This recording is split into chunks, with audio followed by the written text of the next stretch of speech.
சேலம் மேட்டூர் சிட்கோ தொழிற்பேட்டையிலிருந்து வெளியேற்றப்படும் ரசாயன கழிவுகள் காவிரி ஆற்றில் திறந்துவிடப்படுவதால் தண்ணீர் மாசு ஏற்பட்டு நுரை பொங்கி காணப்படுகிறது. கூடுதல் விவரங்களோடு இணைகிறார் எமது செய்தியாளர் ராஜா. வணக்கம், விவரங்களை வழங்கலாம். வணக்கம்.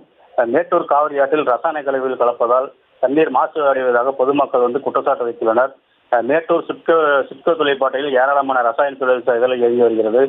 இந்த தொழிற்சாலைகளிலிருந்து வெளியேறும் கழிவுநீர் சின்னக்காவூர் பகுதியில் உள்ள மழைநீர் ஓடை வழியாக சென்று 16 கண் உபரி நீர் போக்கி காவிரி ஆற்றில் கலந்து வருகிறது.